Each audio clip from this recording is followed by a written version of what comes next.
If there is one interaction, everybody, including me, we all look forward to on ET Now, is Mr. Rakesh Jhunjhunwala's view on economy, world, and more importantly, life. So with a short introduction and with a zing in my voice, let me welcome Mr. Jhunjhunwala, India's most admired and India's favorite investor. Jhunjhunwala, fantastic to have you in ET Now. Thank you for joining us. Thank you for warm words, Nikunj, and I hope I'm able to live up to them. Mr. Jhunjhunwala, let me first get your thoughts on the union budget. Now, the union budget, do you think, both in terms of intention and also in terms of objective, will it be able to accelerate the economy? Because the economy in India has survived the COVID storm, will the budget accelerate it? See, according to me, there are various long-term messages of the budget. First of all, I think the tax to GDP ratio in India is this budget of this year's collections, which I think will be far higher than the budget estimates, is giving us an indication that the tax to GDP ratio in India is going up. Only when that happens, we'll be able to spend money for social welfare and infrastructure. I think that's a very important message. Then I think by not giving away freebies beyond a point, they say that you give a man a fish, he will eat it every day. You teach him how to fish, he will be on his own. So according to me, the real panacea of India's teeming billions is growth. It's only with growth that you will have greater jobs, greater social welfare. And the manner I was reading about how, when the government is ready to subsidize $10 billion for the manufacture of chips in India. So also there is a lot of strategic thinking in India, in government. So I think growth is the priority, I think is the most important thing for the long-term benefit of all Indians. Poor, rich, whatever.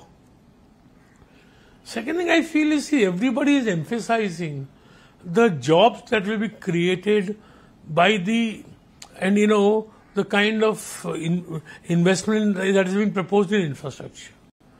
I think the government investment is important. I think there are going to be far greater private sector investment. If you look at anybody, Mr. Adani, Mr. Ambani, Mr. Agarwal, Anil Agarwal, right, they all want to invest in India. And I think which very important, which nobody has mentioned, everybody is emphasizing on the expenditure on infrastructure, but what will the expense on infrastructure lead to? It will lead to industry being more competitive and efficient. Let's not forget that. I think that's also a very, very important element of the increase in capital expenditure for infrastructure. And it is a bold political statement because that government has preferred growth and fiscal prudence over populism. I think that's a very, very big message. And whatever India is doing, whatever Mr. Modi and his government is doing, is towards long-term sustenance and not short-term gain. Do you think there is a big change in the policy making in India? The budget document is very transparent. There is no changes in taxes. When COVID taxes or some tax changes could have come out, the policy making is far more clear and it's much more stable in terms of supporting the entrepreneurship. See, it's like this. Ultimately, India will be built by entrepreneurs. Right? Government has no reason to be in business. And I think Mr. Modi has said this in Parliament. And he wants to respect and encourage fair risk-taking. I think there is no capitalism in this country, there is no socialism, there is realism. And the kind of transparency government is coming out in finance is absolutely, it's very, very encouraging. Today we have the highest foreign exchange reserves, right? We have a very transparent budget. We have no off-balance items now. FCI has been repaid. Air India debt has been repaid. I am personally very optimistic that the tax to GDP ratio of this country will really go through the roof. And this will really allow fair and good government spending. But is this high risk also coming at a time when in general inflation is high, and this budget on the expenditure side, if the supply strain constraints are not taken care of, could stroke up inflation? Well, I don't know whether it can stoke up. See, most of the inflation is commodity inflation. And a lot of the commodities are linked to international prices. So India's increase in consumption of 5% is not going to lead to a spike of commodity prices. India is not still, even now, not such a big consumer of all commodities that Indian consumption going up can really lead to a spike in commodity prices. And really food inflation is not much at all. And 4-5% inflation is desired. 4 to 6% is the average inflation for India. So are you looking at an economy like never before? For the first time, government has a problem of abundance. Corporate balance sheets are not leveraged at all. Retail balance sheet, with the exception of rural balance sheets, it has made a comeback. So it's never been this good for India, can I say that? That's why I'm saying that the credit cycle is behind us. The capex cycle is ahead of us. We have a refreshed corporate sector, right? So now, and sir, we are 140 crore Indians. जहाँ 2 लाख रोज पैदा होता है खाने के लिए, वहाँ काम क्या मंदी होगी? So I'm very, very optimistic. I think also I must say that although the budget figures have been conservative, the economic survey has predicted 8.5% real growth. So I think India is now dreaming on 10% growth and is not way there. But what is more important also, the ease of doing business, the change in the government's attitude. The PLI scheme, I think, can be a big hit. And next year, I think there will be, don't forget, 60% of India's economic services and transport, trade, hospitality, which is a large contributor, was very badly affected last year. So the growth next year in these 3 areas is going to be very high. So not assuming, we are on a new credit cycle. That credit cycle has embarked. That new capex cycle has embarked, earnings cycle has embarked. How will this earnings cycle or the credit cycle will be different from the last cycle? Well, I don't see any reason to see how it will be different. There will be growth in corporate profits. We are at 4% of GDP in corporate America is 10-11%. We were 8% in 2008. So I think we in the next 4-5 years will reach 8% of GDP. So you can imagine, in 4-5 years if the GDP is say 40 lakh crore, 5 lakh crores, then our profitability of corporate sector can be, if you go at 8%, unbelievable. 40 lakh crores. No, when I say not the extent of the profit cycle, but the nature of the sectors which would contribute, because last credit cycle or the last earnings cycle was power, cement, steel. Will it be different from that? No, everybody will be profitable. I would say that I don't see much difference in this cycle in IT. I mean, IT because India is an exporter and a very large exporter, so IT is eternal. But I think I'm very bullish on metals, on infrastructure, on hospitality. Is the inflation fear, both locally and globally, overdone? That only time can tell. But there are factors in America which are going to reverse, which is price of second-hand cars. Certain factors. I think people feel there is a wage spiral in America. But I feel that a lot of people at the bottom who were given the checks, just checks were posted to them. Once that get over, then they will have no choice but to come to work. So difficult to say, what is in favor of inflation not exceeding estimates or expectations. The fact is that the biggest printer of money in the world has been Japan. And there is no inflation in Japan of whatsoever kind. So essentially low inflation is linked to demographics, right, where population doesn't grow, and to technology which allows costs to come down. Now, we've seen a panic in the global equity market after Fed changed their policy stance, let's say in December and early Jan. But US bond markets have been very mature. The 10-year paper is still not gone north of 2 or 3 or 3.5%, which this kind of an inflation. Why is that, sir? Because, in America, the American interest rate is supposed to become 1.25%. What is a 1.25%? right? So I don't think, the stock market has gone up in every rate increase cycle. So I think what I'd say is I cannot predict exactly what will happen in inflation, but what I feel is market is prepared for inflation. One of your favorite quotes is that interest rates, they act like gravity.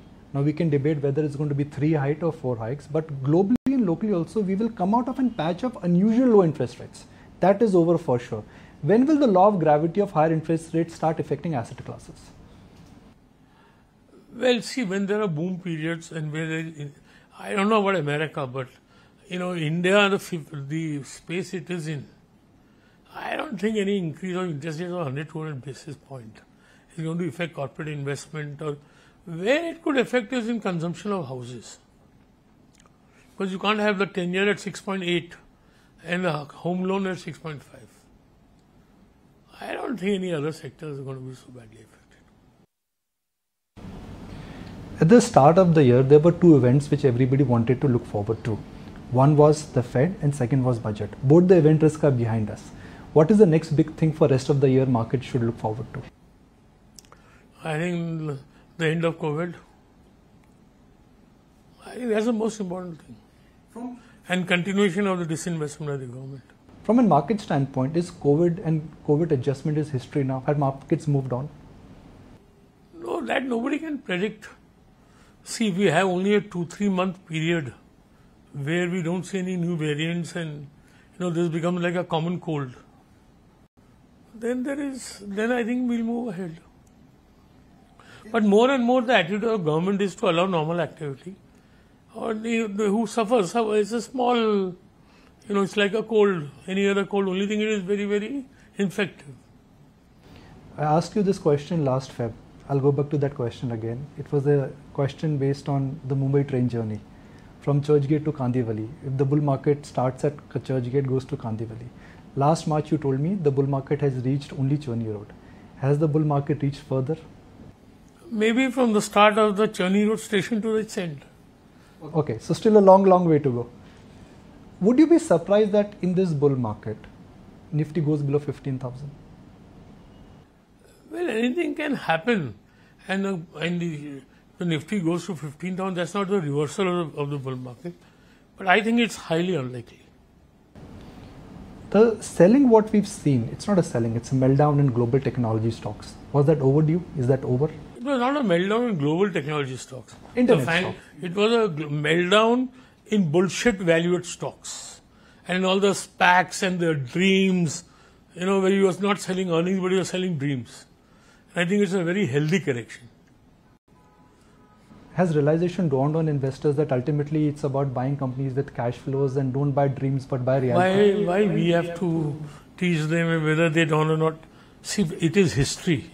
If there is one truth in history, that ultimately earnings are slaves of cash flow, valuations. So anybody may come in for a temporary period, but it's not going to make a difference. You were bullish on 2 sectors. We've been very vocal about it, metals and PSU banks. And the great example you shared with us was Shree Cement 55 के P पर कैसे trade कर रहा है, Tata Steel 5 पर क्यों कर रहा है. It should correct. Metals have made a reasonable comeback. Are you still bullish on metals? Yes, I am. Why is that so? If I may just ask Well, a follow-up question. The EBITDA of Tata Steel this year will be more than the EBITDA of the entire cement industry. And the valuation is 5%, 10% of the cement industry. And I feel that the margins, maybe the peak margin of the Indian operation was 30,000. I think in the longer term, 24,000-25,000 rupees per ton margins will sustain. And with their expansion, 60,000 crores could be Tata's Steel's base EBITDA. As an investor, how excited are you about Air India privatization? Well, I'm an investor. I'm very happy. I only feel that with due respect to Nehruji, that we bought it from the Tatas, we incurred loss of 1 lakh crore and we sold it back to the Tatas. So I don't know what purpose it served. So can I say that this time around, one of the biggest conservative estimate apart from the tax collection by the government is in the disinvestment target? See, I think in the disinvestment they have done right. Because there is great uncertainty right? So if it comes more, what I feel is, I thought they were not going to disinvest, but after seeing the reaction and the interviews of all the bureaucrats and the chief finance minister, I feel they are going to actively disinvest. But they don't want to take credit for it until, because they don't want to have a situation when they take credit and it doesn't happen. Fair point. PSU banks, they've done very well. You said, look, that was a sector which has underperformed for 10 years and you identified great value in that sector in 2020. The stocks have run up. Is that re-rating over? It just started. Okay. Why do you say that? Why? Because I feel so. I think the prices are going to go much higher. Is this Titan, when it went from 40 to 150, what did you think? The Titan its low was 30 rupees. It went to 150, and today I think the effective price is 50,000. There's this famous chatter amongst a lot of global brokerages that Indian markets are trading at a premium to other emerging markets. So they sold now 1,37,000 crores. It has been absorbed. See, the markets are placed. आपका जो opinion है ठीक है ना यार, आप भगवान नहीं हो. You sold, what happened? This is something you've been telling me always, that watch Nikunj, domestic investors will come back and they have come back. Are they here to stay? Is that asset allocation change here? People say 8 crore demat accounts are opened. What about the 80 crores? India will have, in time to come, $2.5 billion of savings. Where is it going to go? $2.5 trillion. So this is just the beginning of what could be called as a shift in asset allocation by Indian investors, according to you. Yeah, first into financial assets and percentage of financial assets. See, there are 4 ways of saving. One is real estate, jewelry, you invest in your own business, or in financial assets. So the percentage of investment coming into financial assets will go up dramatically, savings will go up dramatically, and the portion of financial assets coming to equity markets will go up dramatically. So it's going to be a big whammy.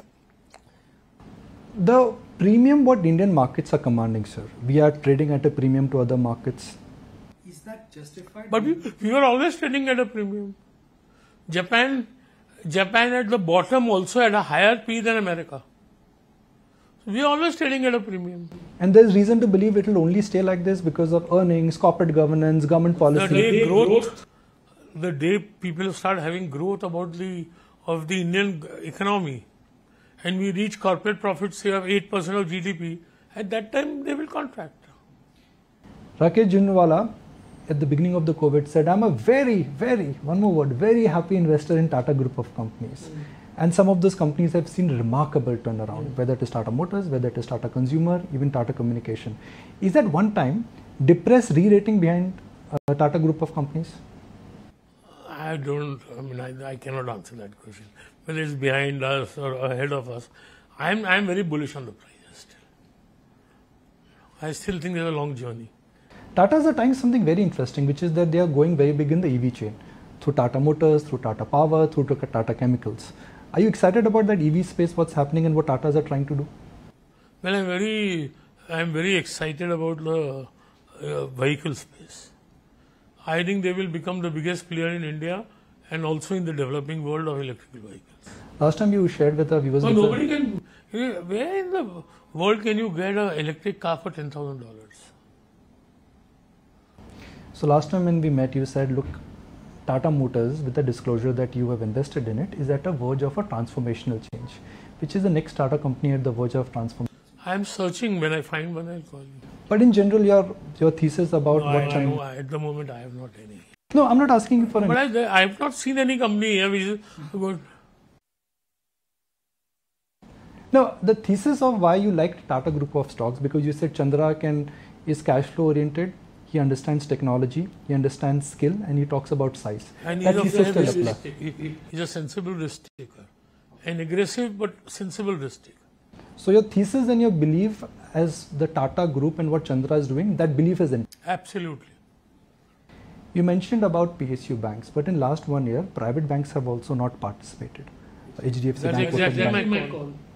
That the public sector banks are going to outperform the private sector banks by far in price performance over the next 3 years. But sir, if the credit cycle starts private banks will also do corporate lending. No, they will do corporate lending, but they were already doing it, no?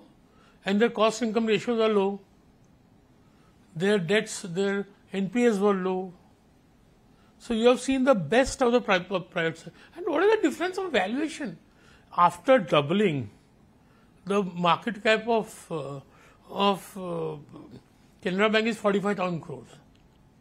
And it has a book as large as ICICI Bank.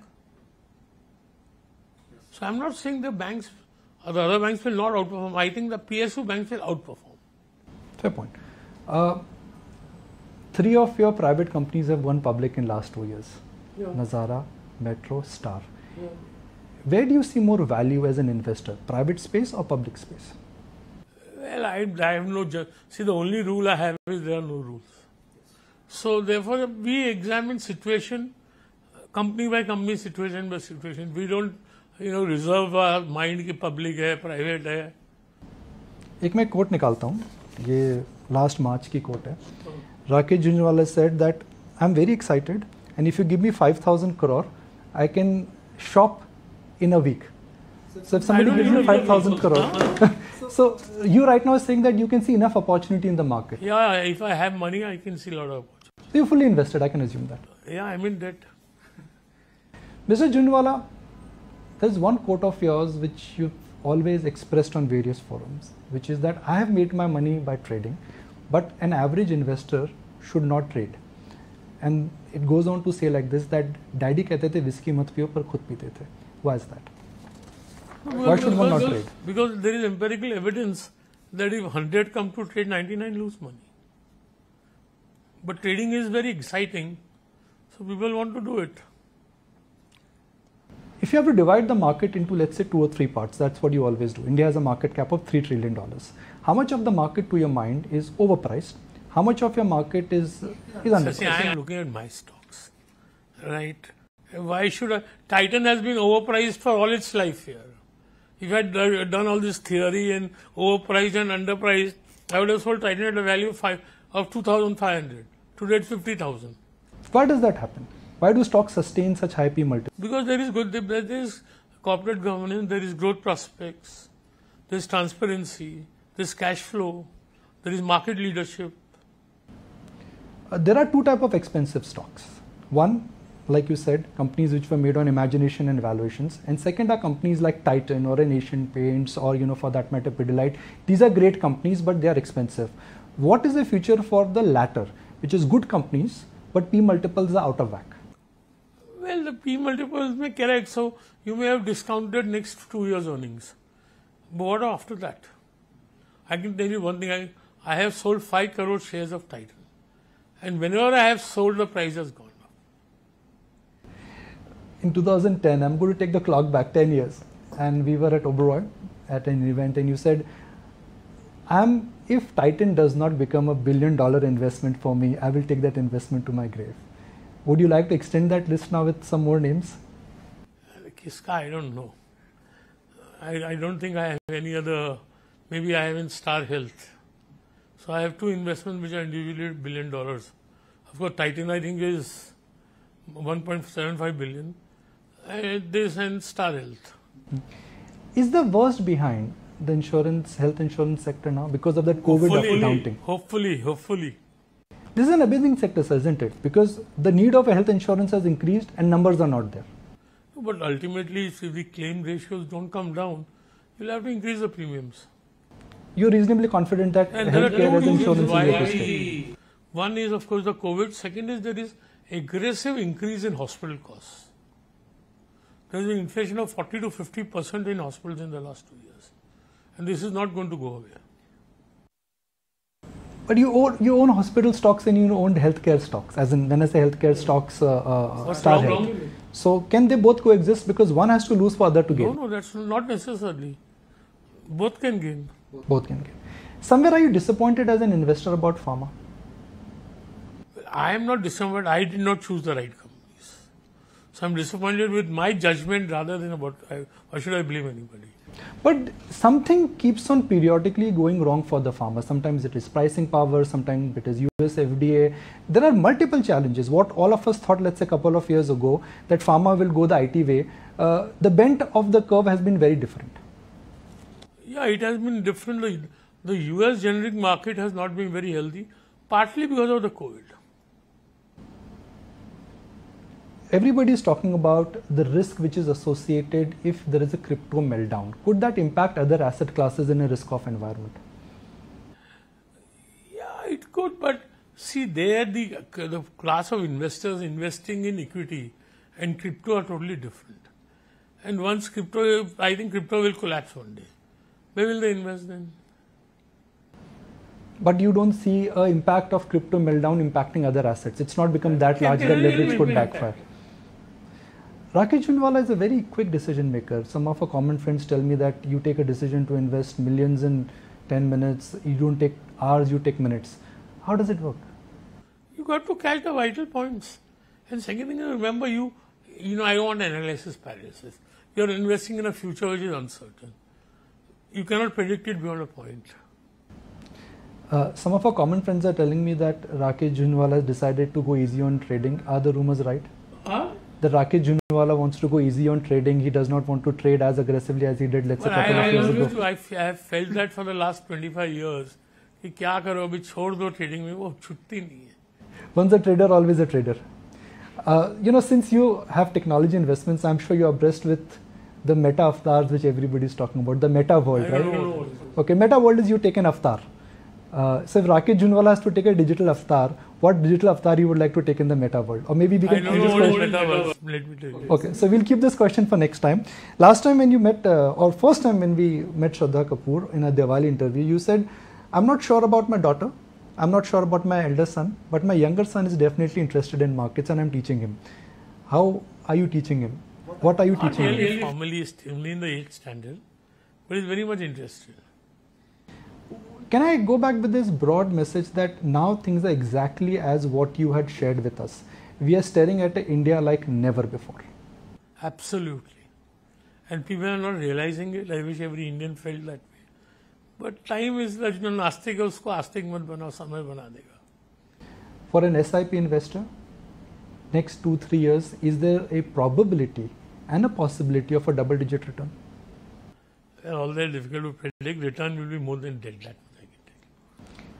I'm saving the bear market question for the last, which is that what are the 2-3 factors which will convince you that either this bull market is maturing or this bull market has not gone as per what you thought? What are those factors which you would consider? I think the biggest risk is geopolitical and the continuation of Mr. Modi as a Prime Minister. Because then we know what policies are coming, there is stability, there is business friendliness. I think these are the 2 vital factors.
And I'm just tempted to throw in one small question, which is that, again, the view on the street is that we had a good 2021, double-digit return for indices, more than 40-50% for small and mid-cap indices. This could be a flat year with low return. Do you think this will be a flat year with low return? No, I don't think flat year. I think we'll have return. That's the headline. So what do you think is in store for this year? I mean, I can predict the direction, I can't predict the depth. The quantum. You think I don't quantum is know. going to I be can't big? predict the quantum. No, when you say it will not be a flat I year. don't try to predict myself. What can I tell you? I completely respect I that. don't But think it will be a flat year. I think it will be a positive. it will be a positive. That's the number which we're looking at. You think this will be a positive year. So really appreciate your time. So glad you could join us. You've been very generous with your time. It's market hour and you've given us a lot of your time. Really appreciate that. Thank you. Thank you, Bhaiya.